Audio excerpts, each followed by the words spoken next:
earlier this month, I opened up a case of the brand new One Piece set, OP-11, or A Fist of Divine Speed. Now, before I continue with this video, I do want to give a huge shout out again to @McEpic, or what we like to call him, Ty, on the channel. A member, a good friend of mine, and a friend of the channel as well, of course. Without him, this case was not possible. If you haven't seen the series already, obviously, huge spoiler warning, we are going to be going over all the hits today. That is why this is obviously the OP-11 case review. I've done it with every case we've opened prior. But if you didn't check it out, like I say, I opened up one box solo, and then the rest of the boxes were basically just a huge 11-box battle between Ty and I. So we came over Friday on the release day, and we just knocked them all out. It was a lot of fun. Needless to say, it was, like I say, a lot of fun, but lots of plastic was ripped. There is a landfill next to me right now as I'm recording this. But just like in the case reviews prior to this, we're going to be going over all the hits, going over the pricing. I'm going to give you my opinion about OP-11 as a whole, and hopefully by the end of the video, we can answer the question of whether or not it was worth it. Without any further ado, let's get into the video. Right, so like always, we're going to go over the pricing of all of our hits first. We'll do these in order of rarity, so we'll do the super rares, we'll do the secret rares, all the alternate arts that we got, the alternate art leaders, and then we'll leave the 2 SPs at the end, of course. So I'm going to say outright right now, I'm going to be doing pricing as of June 23rd, with TCG player pricing, so this is about as accurate as it's going to get in terms of realistic numbers. Obviously, when we recorded this, it was day of, so all the numbers were super inflated, so they have, of course, changed. We're going to start with Katakuri, of course, the super rare, an extremely playable card, and has held its value quite well, for good reason. Ty is actually running a Katakuri deck right now, and it's very fun and very hard to play against. So this card will always probably hold its value. I think it's a very, very good card. And I'd say just in general, the way it looks, it's decent for collectors as well. Moving on to the Nami. This is a beautiful looking artwork. It's definitely lost its value. We're about $25 worth of value here. They were about $5 on release, like that, you know, $4.99 sort of when we were pricing them. They've dropped down to about $2.75 to about $3 in that sort of range. But a pretty decent card. Blockers are always going to go for a decent bit, so that's why it's probably going to be the second most expensive SR in the set. We have Pudding next. Now, Pudding is vital. It is a searcher for your Katakuri deck. So I'm actually quite surprised that out of all the SRs, this one's dropped quite a bit. This was the third best SR you could get on release. It's gone down to about 50 cents now. We've got 9 of them, so this is basically $4.50. That's what we're looking like here in terms of value, but it is necessary. You need 4 of them in your Katakuri decks, so not sure about that one. I don't really like the artwork too much. I don't like her as much. The artwork's fine, so I think for a collector, they'll probably keep that too. We got Bej next. 2-cost blocker, 1k. Has a pretty good effect. I think that's why it's held its value quite well. It's still sitting at about $1. We got 10 of them, so we're looking at about $10, right, for all of these. Bej has some underrated artworks, I think. I think he's got a lot of bangers, and I'm happy for it, because he usually is quite playable. And then next up, we've got what we've called Seagull Lady, the entire case opening. Kuyujaka, yeah, Seagull Lady.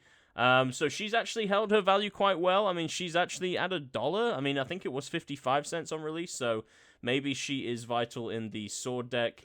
The sword cards are new to this series, so they don't have a lot of support, to be honest, which I'll kind of touch on later.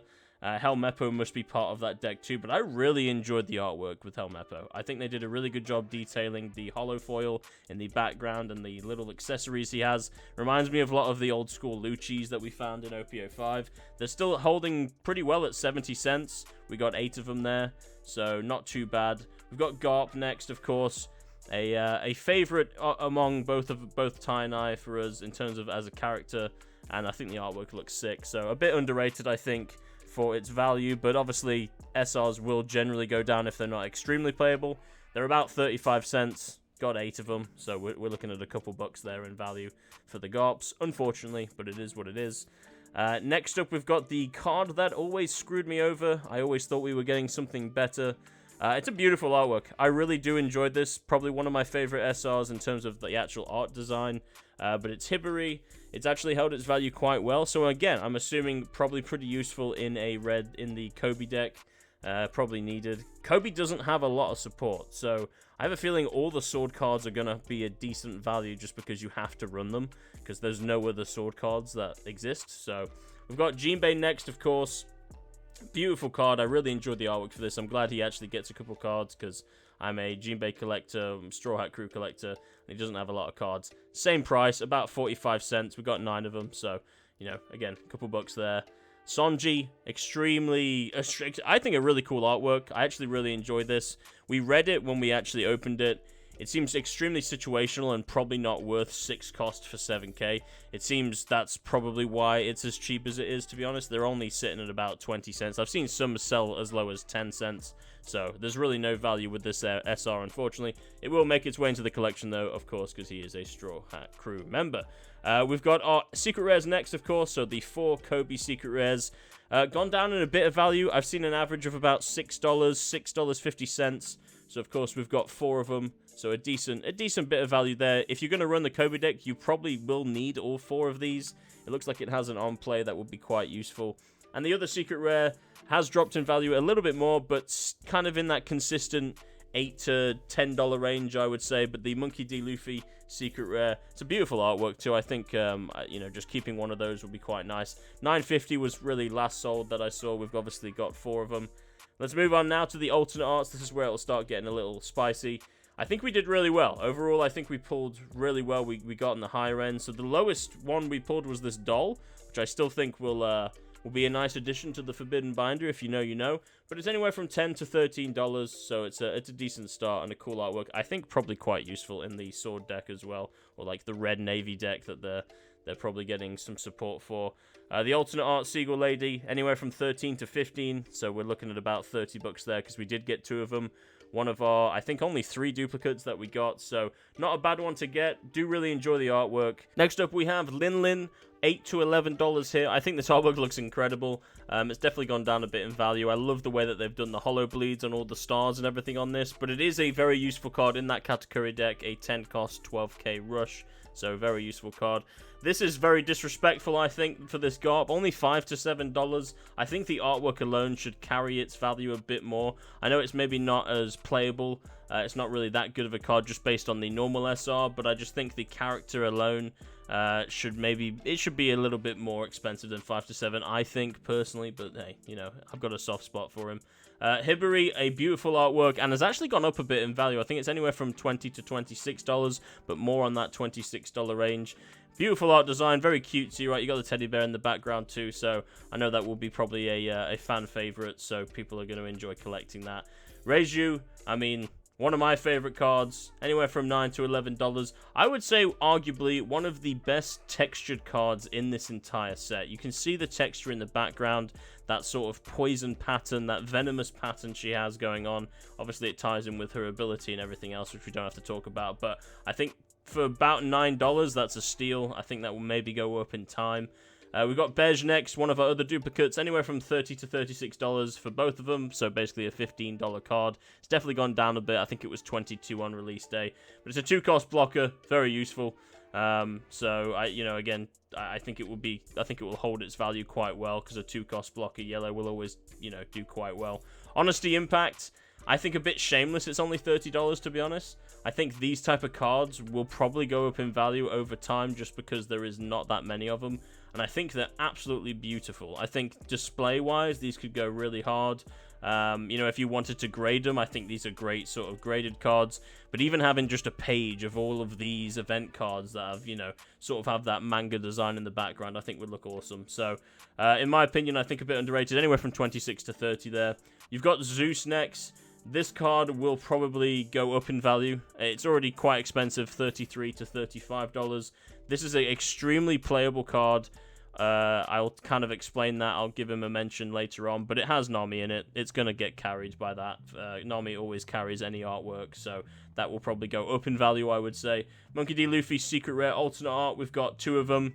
Best case $25, but it's about a $20 card, so you're looking at, you know, 40, 50 bucks here for both of them. 8 cost Rush. I think it's vital to run this in the new Luffy deck, right? The new purple-blue deck that he has, or blue-purple deck. And then we've got Gum Gum Fire Pistol Red Hawk, bit of a mouthful. Gone down a bit in value, but again, I think, like I say, same thing with the Honesty Impact. I think this one has a chance to go up in value a bit more. I know its rare is quite useful. It reminds me a lot of Divine Departure. Divine Departure started quite high and then it went back down. But I think it's a beautiful card. And then we've got our boy Katakuri next. This is just a, you know, again, the alternate art version of the regular SR. It's extremely expensive because obviously, like I said, it's very playable. It reminds me of a lot of the alternate art Zoro. So I think this card will stay in value, about $55, $57 there. It could probably go up to 60. I think it was 80 on release, so I don't think it's going to go too far down. It's very playable. And then we've got the Nami next. Hey, look, anytime there's a Nami card, it will be expensive, especially when it's this beautiful. Great design, lots going on, but it's Nami at the end of the day. It's a 5-cost blocker, so I think it's quite playable as well. But, you know, this is always going to have a collector's... it's always going to be, you know, it's going to have collector value as well as play value, so I think that's always going to do quite well. So those two really big hits, two of the best alternate arts, we hit both of them, which was great. Kobe, alternate art leaders now. This card needs support. I think this deck needs support, so I'm not surprised that it's sitting about $30. It may go up in value if it gets more support. I'm surprised that Katakuri here is at the same price as Kobe when I was looking at that. This was a lot higher at the time, and it's actually gone down a bit. Nami is justified, 62 to 70. That's about where it's at in terms of value. Probably a pretty playable card if you wanted to run this as an actual leader, but just a beautiful artwork design. They really nailed it on that one, and it's Nami, so like I say, it's always going to do quite well. Monkey D. Luffy, this is the new deck that I was talking about, the blue-purple Luffy. And I talked about it when we pulled it, but it's the only one that has so much, like, it pops out. It's really the definition of a true full art. It pops out the borders. I'm going to show you, obviously, Katakuri stays within the border. On Nami, it's only, like, her weapon that goes out of it a bit. Kobe's fist comes out of it, right? But for the most part, you see the full border. There's, like, barely any border on this card, right? You've got the smoke, you've got his, you know, his fist. You get little snippets of the smoke as well, which is very cool design, like on the top right and even on the bottom left. So I just think that artwork will carry that price as well for collectors, and obviously it's a pretty well sought after deck right now too. So let's move on to the last but not least SPs. This is Criminal. Rayleigh is $40 to $45. I do not understand the hate for this card, and he has useful cards. It's like he's playable, and you know and that's what I don't understand that either. He has some extremely playable cards. Runs usually really well with like Shanks decks and stuff like that. But this I don't get it. There is so much gold going on in this card. These SPs, all the SPs in this set look amazing. But I think this one in particular has so much more gold going on than the others that I've seen. And I don't get it. He just has like a lot. He just has hate. I don't know why people don't like him. But it's one of Ty's chase cards, so we are going to get that graded. It looks kind of bang on, so looking forward to that. And then last but not least, we have Sanji. The biggest chase for me. Beautiful card. This one doesn't have as much gold, but it has a lot more personality, right? You've got the knife and fork. You've got the chef hat skull crossbone. You've got the wine glasses, the fish. You got a little bit of everything here. So I think Sanji definitely has more personality, less texture, still has a bit of both, and then Silver Rayleigh has a lot more gold going on. So I can understand the price, difference. Sanji's anywhere from $100 to $115. I think that's only going to go up, to be honest. I think that's probably the best Sanji print I've seen in terms of rarity to date. So I definitely think it's better than the OP-10 one. So minimum, we're looking at about $828 for all the totals, and maximum $921. So not too bad there. Now I'm going to go over some honorable mentions in terms of the rares. Zeus is extremely playable. I actually run 4 of them right now with my new Revolutionary Army deck that I'm running. It's such a good card. 2 cost. It's anywhere from 50 cents to $1. On play, you may add 1 card from the top or bottom of your life cards, KO to one of your opponent's characters with a cost of 5 or less. So I imagine this card, like I say, will continue to be playable for yellow decks, and definitely worth the mention there. The next card is obviously Gear 2. This was the only, sort of big event card that we didn't pull in terms of the alternate art version. It seems to be very useful in that blue-purple deck, but otherwise it's got a decent value for just a rare, so I imagine that's probably something to keep an eye on as well. Obviously, it has a counter, and you can rest Don. You can sort of manipulate your Don there. Surprisingly, I hate this guy. I hate his character. He turbo sucks, but his ability is so good with the Katakuri deck.